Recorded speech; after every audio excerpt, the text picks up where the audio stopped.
Hello நண்பா, welcome back to our explorer channel. சில பாறைகள் வந்துட்டு எந்த விதமான தள்ளுகையோ உந்துகையோ இல்லாமல் வந்துட்டு தானாகவே நகர்ந்து கொண்டிருக்கு. அதுவும் ஒரு நாள் 2 நாள் இல்லை, வருடக்கணக்காக நகர்ந்து கொண்டிருக்கு.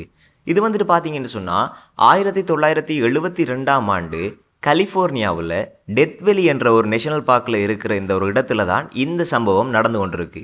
அதாவது கிட்டத்தட்ட 1972ஆம் ஆண்டு ஒரு பேராசிரியரும் அவங்களோட ஸ்டூடெண்ட்ஸும் வந்து என்ன செய்கிறாங்க, அந்த இடத்துக்கு ரிசர்ச் பண்ண போகிறாங்க. அப்போ பார்த்த இடம் தான் இந்த செயிலிங் ராக்ஸ் என்று சொல்லிட்டு பேர் வைக்கிறாங்க.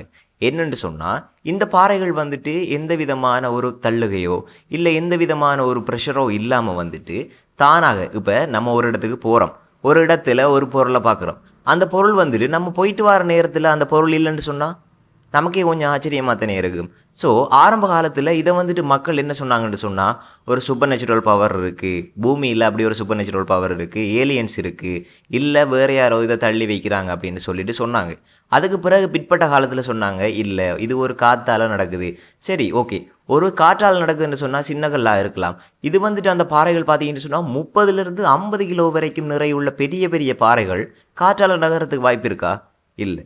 அப்போ இதற்கு தொடர்ந்து இந்த ரிசர்ச் நடந்து கொண்டிருக்கு. எப்படி இந்த பாறைகள் வந்துட்டு தானாகவே நகர்ந்து கொண்டு இருக்குன்னு சொல்லிட்டு ரிசர்ச் வந்துட்டு நடந்து கொண்டிருக்கு. 1972ஆம் ஆண்டுக்கு பிறகு இந்த ரிசர்ச் வந்துட்டு அப்படியே கைவிடப்பட்டு 2013 2014ஆம் ஆண்டில் ஒரு டிஜிட்டல் வேர்ல்டோட, அதாவது இந்த டைமில் வந்த கேமரா, அதாவது 2013-14ஆம் ஆண்டுக்கு பிறகு வந்த ஒரு டிஜிட்டல் தொழில்நுட்பம், அந்த ஜிபிஎஸ் கேமரா சிஸ்டம், அதை வச்சுட்டு என்ன செஞ்சாங்கன்னு சொன்னால் சயின்டிஸ்ட், ஓகே 7 பாறைகளை செலக்ட் பண்ணி 7 பாறைகளுக்கும் வந்துட்டு ஜிபிஎஸ் பொருத்துறாங்க.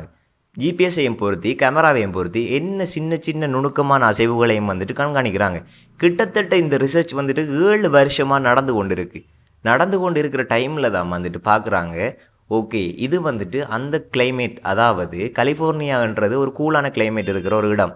அப்போ அந்த கூலான கிளைமேட் இருக்கிற இடத்துல அங்கே இருக்கிற அந்த நிலத்தில் வந்துட்டு பார்த்தீங்கன்னு சொன்னால் பனிப்படிவுகள் நிறைய இருக்கும். அப்போ அந்த இடத்துல வந்துட்டு தினமும் வந்து என்ன செய்யுதுன்னு சொன்னால் பனிப்படிவுகள் வந்துட்டு பளிங்கு ஷேப்பில் வந்துட்டு உருவாகுது. அங்கே நம்ம நாடு மாதிரி இல்லை, ஏன்னு சொன்னால் சரியான குளிரான நாடுகள்.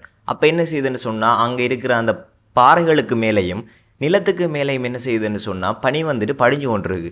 படிஞ்சு வந்து என்ன செய்யுதுன்னு சொன்னால் ஒரு கண்ணாடி பளிங்குமா இருக்கிறதால அந்த பாறைகள் என்ன செய்யுது வந்துட்டு நகர்றதுக்கு ஒரு சின்ன வாய்ப்பு ஒன்று இருக்குது.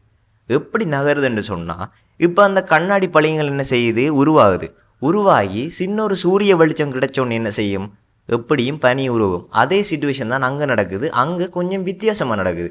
ஏன்னு சொன்னால் அங்கே கண்ணாடி பளிங்குகள் இருக்கிறதால அந்த சூரிய ஒளி பட்டதும் அந்த கண்ணாடி பளிங்குகள் வந்துட்டு சின்ன சின்ன கீறல்களும் வெடிப்புகள் அந்த சத்தங்களும் இன்னும் பதிவு செஞ்சுருக்காங்க அந்த ஜிபிஎஸ் தொழில்நுட்பம் மூலம். அப்படி அந்த பளிங்குகள் வெடிக்கிறதால வந்துட்டு என்ன செய்யுதுன்னு சொன்னால் சின்ன சின்ன நகர்வுகள் வந்துட்டு அந்த கற்கள் காட்டுது. அந்த கற்கள் வந்து என்ன செய்யுதுன்னு சொன்னால் போகிற தடங்களும் வந்து இன்றைக்கும் இருக்குது. அதாவது இப்போ ஒரு கல் வந்துட்டு இன்னொரு இடத்துக்கு போகுதுன்னு சொன்னால் தூக்கி வச்சதுக்கு அடையாளம் இருக்காமல் இருக்கலாம். ஆனால் அங்கே இருக்கிற அந்த கல் வந்துட்டு போகிற பாதை வரைக்கும் அந்த தடங்கள் வந்து இருந்து கொண்டே இருக்குது. பனிப்படிவுகளால் வர அந்த முடிவுகளை தான் இந்த சயின்டிஸ்ட் வந்துட்டு கடைசியாக முன் வச்சுருக்காங்க. ஸோ இந்த வீடியோ இவ்வளவு தான் ஃப்ரெண்ட்ஸ். நிறைய பேர் வந்துட்டு லைக் பண்ணாமல், ஷேர் பண்ணாமல், சப்ஸ்கிரைப் பண்ணாமல் பார்த்துட்ருக்கீங்க. உங்களால் முடிஞ்ச ஒரு சின்ன சப்போர்ட் தந்து லைக் பண்ணி, ஷேர் பண்ணி, ஃபாலோ பண்ணுங்கள். அடுத்த வீடியோவில் இன்னும் உங்களை இன்ட்ரெஸ்டிங்காக சந்திக்கேன்.